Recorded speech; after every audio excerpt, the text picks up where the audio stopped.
బీసీలంటే సామాజికంగా వెనుకబడిన తరగతులు కాదు, సమాజానికి వెన్నుముక్క కులాలు అని ఘనంగా ప్రకటించిన వైఎస్ జగన్ అభ్యర్థుల జాబితాల్లోనూ అదే విషయాన్ని చాటి చెప్పారు. లోక్సభ, అసెంబ్లీకి పోటీ చేసే వారిలో బీసీలకు అధిక ప్రాధాన్యం ఇచ్చి తాను మాట మీద నిలబడతానని మరోసారి రుజువు చేశారు. బీసీలకు 41 అసెంబ్లీ, 7 లోక్సభ స్థానాలు కేటాయించి వెనుకబడిన వర్గాలకు పెద్దపీట వేశారు.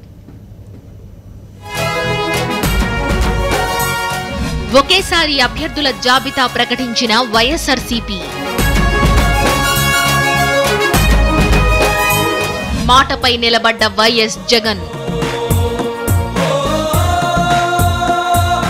ఇచ్చిన మాట ప్రకారం బీసీలకు పెద్దపీట.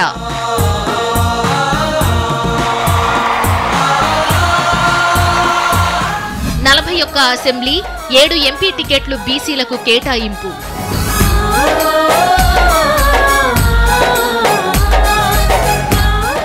బీసీలు రాజకీయంగా ఎదగాలని జగన్ ఆకాంక్ష.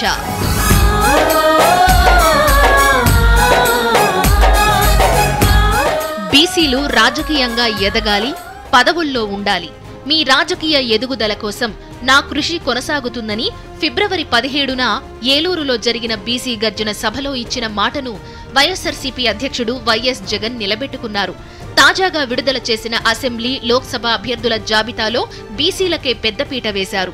తన తండ్రి దివంగత వైఎస్ రాజశేఖర్ రెడ్డి వెనుకబడిన వర్గాల వారి కోసం ఒక అడుగు ముందుకు వేస్తే తాను 2 అడుగులు ముందుకేస్తానని చెప్పిన మాటను జగన్ చేతల్లో చూపించారు. 175 అసెంబ్లీ స్థానాల్లో 41 మంది బీసీలకు పార్టీ అభ్యర్థులుగా అవకాశం కల్పించారు. అలాగే 25 లోక్సభ సీట్లలో 7 బీసీలకు స్థానం కల్పించి వారి అభ్యున్నతి విషయంలో తన చిత్తశుద్ధిని చాటుకున్నారు. వైఎస్ఆర్సీపీ అభ్యర్థుల ఎంపిక పార్టీపై ప్రజల్లో మరింత సానుకూలత తీసుకొచ్చింది.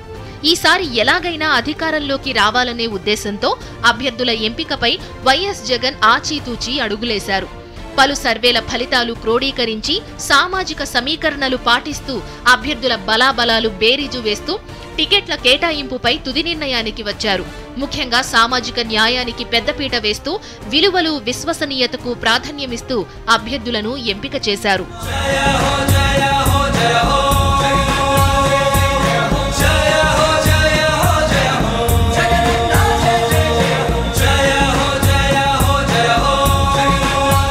అసెంబ్లీ అభ్యర్థులకు సంబంధించి గతంలో ఎవరూ ఇవ్వని రీతిలో బీసీలకు జగన్ అత్యధిక ప్రాధాన్యమిచ్చారు.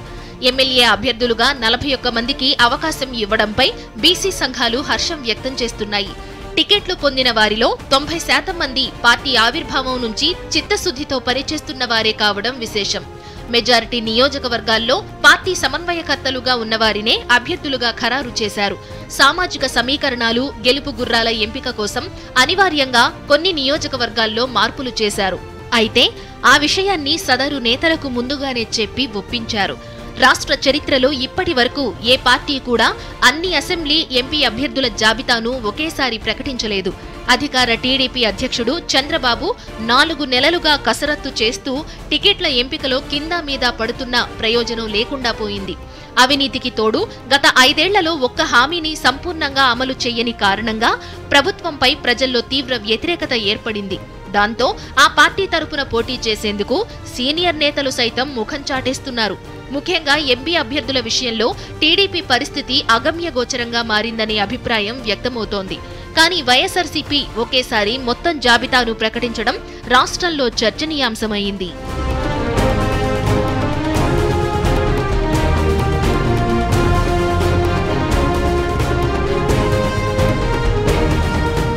గత ఎన్నికల్లో 1% ఓట్ల తేడాతో పార్టీ ఓటమి పాలైన దరిమిలా వైఎస్ జగన్ ఈసారి వ్యూహాత్మకంగా అడుగులేశారు.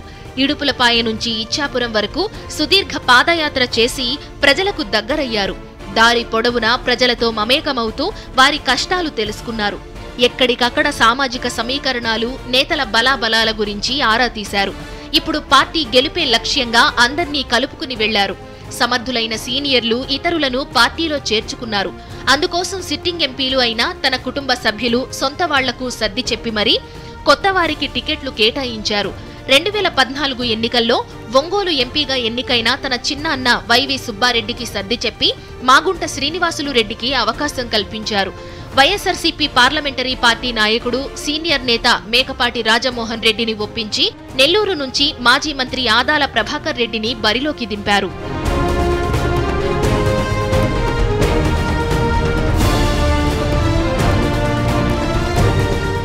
పాదయాత్ర సమయంలో దారి పొడవునా వివిధ వర్గాల నేతలతో వైఎస్ జగన్ సమావేశమయ్యారు.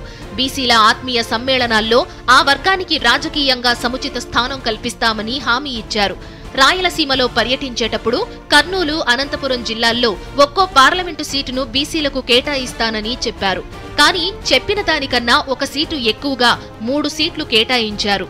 అనంతపురం లోక్సభ సీటును వాల్మీకి కులానికి చెందిన మాజీ డ్వాక్రా ప్రాజెక్టు డైరెక్టర్ తలారి రంగయ్యకు, హిందూపురం లోక్సభ సీటును కురబ కులానికి చెందిన మాజీ సర్కిల్ ఇన్స్పెక్టర్ గోరంట్ల మాధవ్కు, కర్నూలు సీటును చేనేత వర్గానికి చెందిన డాక్టర్ సింగరి సంజీవ్ కుమార్ కు కేటాయించారు.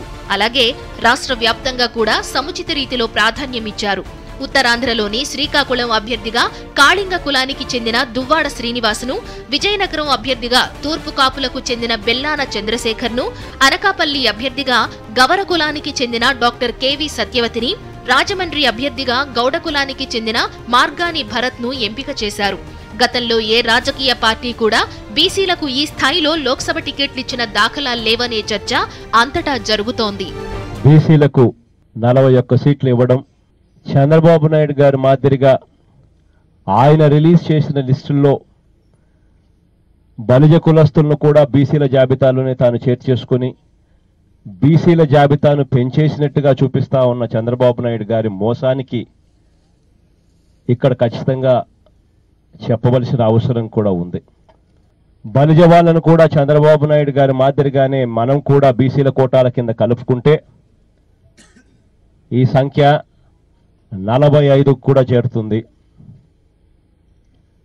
ఇది ఒక అబ్జర్వేషన్. అయితే గతంలో ఇచ్చిన దానికన్నా ముస్లిం సోదరులకు ఇంకా 1 సీట్ ఎక్కువగానే ఇచ్చాం.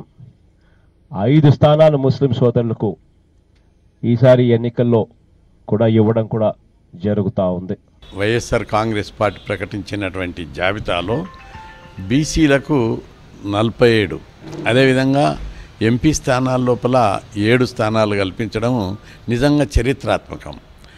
అంతేకాదు, ఎక్కువ కేటాయించడమే కాదు, నేను ఆశ్చర్యపోయిన జగన్మోహన్ రెడ్డి గారు వైఎస్ఆర్ పార్టీ అధినేత చాలా రిస్క్ తీసుకొని సీట్లు ఇచ్చినట్టు నేను భావిస్తున్నా.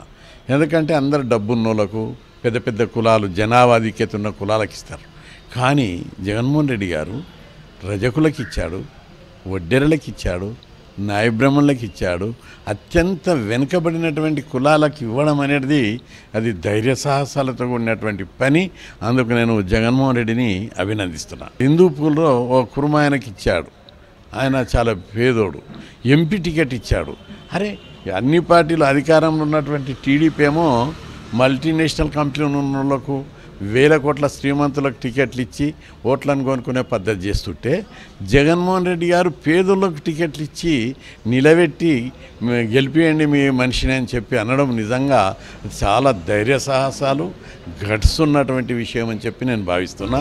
ఇక లోక్సభ, అసెంబ్లీకి పోటీ చేసే వైఎస్ఆర్సీపీ అభ్యర్థుల జాబితాలో యువకులు, మహిళలు, మైనార్టీలకు పెద్దపీట వేశారు. ఉన్నత చదువులు చదువుకున్న వారు పెద్ద సంఖ్యలో ఉన్నారు. అసెంబ్లీకి పోటీ చేయబోతున్న అభ్యర్థుల్లో 9 మంది ఆల్ ఇండియా సర్వీసుల్లో పనిచేసిన వారుంటే 15 మంది డాక్టర్లు ఉన్నారు.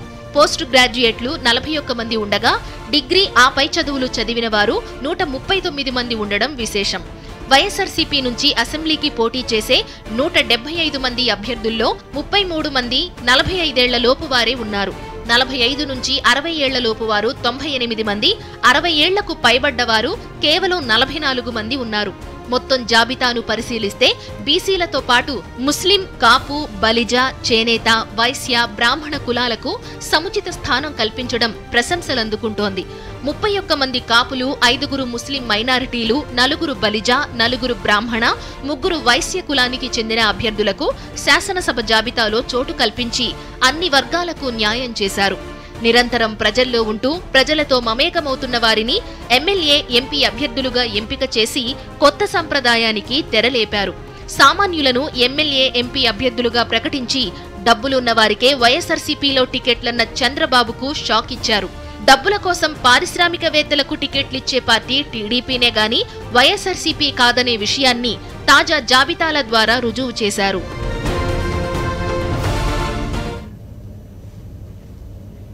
సామాన్యులకు వైఎస్ఆర్సీపీ ఎంపీ టికెట్లు వివరాలు బ్రేక్ తర్వాత చూద్దాం. స్టే విత్ ఎమ్మెల్యే ఎంపీ అభ్యర్థులలో బీసీలకు వైఎస్ జగన్ పెద్దపీట వేయటంపై హర్షం వ్యక్తమవుతోంది. జగన్ మాటంటే మాటేనని, మాట మీద నిలబడతాడని మరోసారి రుజువు చేశారని గుర్తు చేస్తున్నారు. బీసీ గర్జనలో చెప్పినట్టే సీట్ల కేటాయింపులో ఆ వర్గానికి పెద్దపీట వేశారని, అధికారంలోకి వస్తే నామినేటెడ్ పదవుల్లోనూ అత్యధిక ప్రాధాన్యం ఇస్తారని చెబుతున్నారు. గతంలో ఎవరూ ఇవ్వని విధంగా బీసీలకు వైఎస్ఆర్సీపీ అధిక ప్రాధాన్యం ఇవ్వటాన్ని అన్ని కుల సంఘాలు స్వాగతిస్తున్నాయి. ఎన్నికలంటేనే ధనవంతులు, కార్పొరేట్ పెద్దల ఆటగా మారిపోయిన ప్రస్తుత తరుణంలో వైఎస్ జగన్మోహన్ రెడ్డి సాహసోపేత నిర్ణయం తీసుకున్నారు. వర్తమాన రాజకీయాల్లో పోటీ పడేంత ధనవంతులు కాని ఎంతో మంది సామాన్యులను ఎమ్మెల్యే, ఎంపీ అభ్యర్థులుగా ప్రకటించారు. తెలుగుదేశం అధినేత చంద్రబాబు గత కొన్నేళ్లుగా రాజకీయాలను వ్యాపారమయం చేసి డబ్బున్న వారికే సీట్లిస్తున్నారు. కానీ వైఎస్ జగన్ అందుకు విరుద్ధంగా సామాన్యులు, మధ్యతరగతి వారిని ఎంపీ అభ్యర్థులుగా ప్రకటించి సంచలనం సృష్టించారు. టీడీపీ తరపున వందల కోట్ల ఆస్తులు, వ్యాపార సామ్రాజ్యాలు ఉన్నవారు, రాజకుటుంబీకులు బరిలో ఉన్న లోక్సభ నియోజకవర్గాల్లో సైతం సామాన్యులు, మధ్యతరగతి వర్గాలకు చెందిన వారినే ఎంపీ అభ్యర్థులుగా ఎంపిక చేయడం చర్చనీయాంశమైంది. బాపట్ల లోక్సభ నియోజకవర్గం నుంచి నందిగం సురేష్ను ఎంపీ అభ్యర్థిగా ఎంపిక చేయడం ద్వారా వైఎస్ జగన్ తన విలక్షణతను చాటుకున్నారు. రాజధాని ప్రాంతంలో టీడీపీ ప్రభుత్వ అరాచకాలకు వ్యతిరేకంగా పోరాటాలు చేసిన సురేష్ ఆర్థికంగా అతి సామాన్యుడు.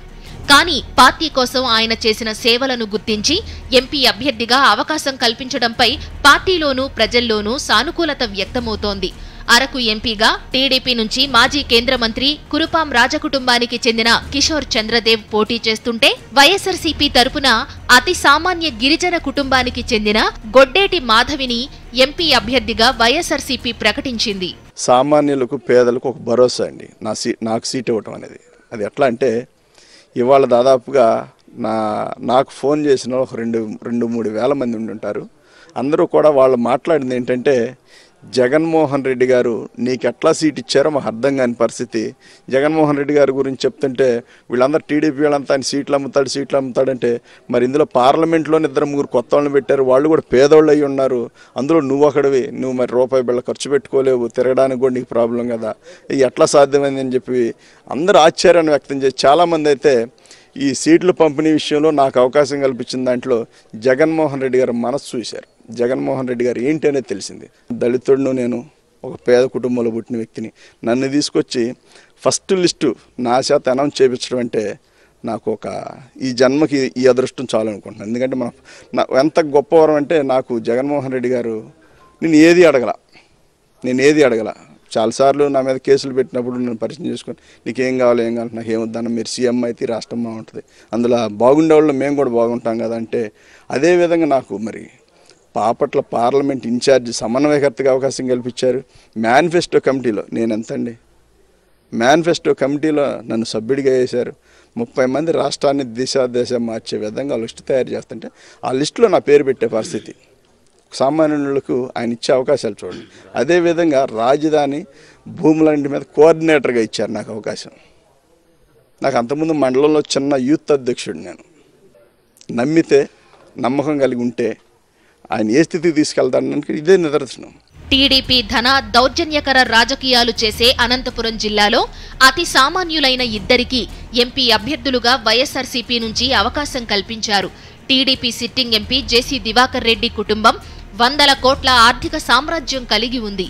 ఈసారి జేసీ కుమారుడు పవన్ కుమార్ రెడ్డి అనంతపురం నుంచి ఎంపీగా పోటీ చేస్తున్నారు. కానీ ఆ నియోజకవర్గంలో సామాన్య మధ్యతరగతి వర్గానికి చెందిన తలారి రంగయ్యను వైఎస్ఆర్సీపీ తమ అభ్యర్థిగా ప్రకటించింది. హిందూపురం లోక్సభ నియోజకవర్గం నుంచి పార్టీ అభ్యర్థిగా ఇటీవల సీఐగా ఉద్యోగ విరమణ చేసిన గోరంట్ల మాధవ్ను ఎంపిక చేశారు. టీడీపీ తరపున మాజీ మంత్రి, సిట్టింగ్ ఎంపీ నిమ్మల కిష్టప్ప అక్కడి నుంచే మళ్లీ పోటీ చేయనున్నారు. అయినప్పటికీ మధ్యతరగతి కుటుంబానికి చెందిన గోరంట్ల మాధవ్ వైపే వైఎస్ జగన్ మొగ్గు చూపారు. కర్నూలు లోక్సభ నియోజకవర్గం నుంచి టీడీపీ తరపున ఆర్థికంగా సంపన్నుడైన మాజీ మంత్రి కోట్ల సూర్యప్రకాష్ రెడ్డి పోటీ చేస్తుంటే వైఎస్ఆర్ అభ్యర్థిగా సామాన్య డాక్టర్ అయిన సంజీవ్ కుమార్ను ఎంపిక చేయడంపై హర్షం వ్యక్తమవుతోంది. శ్రీకాకుళం ఎంపీ అభ్యర్థిగా దువ్వాడ శ్రీనివాసును వైఎస్ఆర్సీపీ ఎంపిక చేసింది. ఈయన ఆర్థికంగా అంత స్థితిమంతుడు కాదు. ఆ నియోజకవర్గ టీడీపీ ఎంపీ అభ్యర్థి కింజరాపు రామ్మోహన్ నాయుడు కుటుంబానికి 100 కోట్ల ఆస్తులు ఉన్నాయి. జిల్లాలో బలమైన సామాజిక వర్గానికి చెందిన కింజరాపు కుటుంబ అరాచకాలను ఎదురొడ్డి ఉద్యమాలు చేసిన దువ్వాడ శ్రీనివాస్ జిల్లాలో మంచి గుర్తింపు సాధించారు. అందుకే ధన రాజకీయాలు కాకుండా ప్రజా రాజకీయాలకు ప్రాధాన్యమిస్తూ జగన్ ఆయనకు అవకాశం కల్పించారు. విజయనగరం లోక్సభ నియోజకవర్గం నుంచి టీడీపీ ఎంపీగా కేంద్ర మాజీ మంత్రి విజయనగరం మహారాజ కుటుంబానికి చెందిన అశోక్ గజపతిరాజు పోటీ చేస్తున్నారు. ఆయనతో పోలిస్తే ఏమాత్రం ధనవంతుడు కాని బెల్లాన చంద్రశేఖర్ను ఎంపీ అభ్యర్థిగా వైఎస్ఆర్సీపీ ప్రకటించింది. టికెట్లు తొలితరం రాజకీయ నాయకులకి, మొదటిసారి చదువుకున్న వాళ్ళకి, మొదటిసారి ఉద్యోగాలు చేశారు అంటే అంతకుముందు రాజకీయ చరిత్ర కానీ ఏది ఆర్థిక చరిత్ర కానీ ఏమాత్రం లేని వాళ్ళకి, ఆర్థిక బలం లేని వాళ్ళకి, కేవలం జనబలం ఉన్న వాళ్ళకి, అలాగే విద్యావంతులకి, పెద్ద స్థాయిలో ఉన్న వాళ్ళకి, బాగా చదువుకున్న వాళ్ళకి ఇవ్వడం అనేది చిన్న విషయం కాదు. ముఖ్యంగా రాయలసీమ ప్రాంతంలో, ఇలాంటి ప్రాంతంలో కర్నూలు, అనంతపూరు, హిందూపూరు బీసీలకు ఇవ్వడం అనేది రాజకీయంగా చిన్న విషయం కాదని నేను భావిస్తున్నా. ఎన్నో సంవత్సరాలుగా బీసీలు, తటస్థులు, మేధావులు, విద్యావంతులు, ఉద్యోగస్తులు మైకులు పట్టుకొని ఈ మార్పును కోరినారు. ఆ మార్పుకు ఆచరణ రూపంలో ఇప్పుడు జగనన్న చూపాడు. అసెంబ్లీ అభ్యర్థుల్లోనూ చాలా మంది సామాన్యులకే టికెట్లు ఇచ్చారు. కళ్యాణదుర్గం నుంచి పోటీ చేస్తున్న ఉషాశ్రీ చరణ్ సామాన్య గృహిణి. 4 ఏళ్లుగా పార్టీ సమన్వయకర్తగా ఉంటూ ఆమె ప్రజలతో మమేకమయ్యారు. బీసీలకు వైఎస్ జగన్ అధికంగా ప్రాధాన్యమిస్తారనేందుకు జంగా కృష్ణమూర్తిని ఎమ్మెల్సీగా ఎంపిక చేయడమే నిదర్శనమని వైఎస్ఆర్సీపీ నేతలంటున్నారు. ఇటీవల పార్టీకి వచ్చిన ఒకే ఒక ఎమ్మెల్సీకి జంగా కృష్ణమూర్తిని ఎంపిక చేసి ఏకగ్రీవమయ్యేలా చేశారు. చాలా మంది సీనియర్లు ఆ పదవిని ఆశించినా బీసీలకు పెద్దపీట వెయ్యాలనే ఉద్దేశంతో జంగా కృష్ణమూర్తికే వైఎస్ జగన్ దాన్ని కేటాయించారు. బీసీల పార్టీగా చెప్పుకునే చంద్రబాబు ఏనాడు వారిని పట్టించుకున్న దాఖలాలు లేవు. బీసీలను ఓటు బ్యాంకుగా వాడుకోవడం తప్ప ఆయన చేసిందేమీ లేదనేది విశ్లేషకుల అభిప్రాయం. సీట్ల కేటాయింపులో ప్రతిసారి బీసీలకు చంద్రబాబు మొండిచెయ్యే చూపిస్తున్నారు. ఇప్పుడు కూడా అగ్రవర్ణాలు, పారిశ్రామికవేత్తలకే టికెట్లు ఇస్తున్నారనే ఆరోపణలున్నాయి. లోక్సభ, రాజ్యసభ అభ్యర్థుల విషయంలో డబ్బులున్న వారికే చంద్రబాబు ప్రాధాన్యమిస్తున్నారు. గత 5 ఏళ్లలో ఒక్క బీసీకి రాజ్యసభ సభ్యత్వం ఇవ్వలేదంటే వారిపై చంద్రబాబుకు ఎంత ప్రేమ ఉందో స్పష్టమవుతుందని బీసీ సంఘాల నేతలంటున్నారు. చంద్రబాబులా కాకుండా జగన్ బీసీలకే అధిక ప్రాధాన్యం ఇవ్వడంపై రాష్ట్ర వ్యాప్తంగా హర్షాతిరేకాలు వ్యక్తమవుతున్నాయి. మాటంటే మాటేనని చెప్పిన ప్రకారమే సీట్ల కేటాయింపులో జగన్ బీసీలకు అధిక ప్రాధాన్యమిచ్చారని అంతా చర్చించుకుంటున్నారు. వైఎస్ఆర్సీపీ అధికారంలోకి వస్తే ఖచ్చితంగా ఆ వర్గాలకు మరింత మేలు జరుగుతుందని మేధావులు, విశ్లేషకులు అంటున్నారు.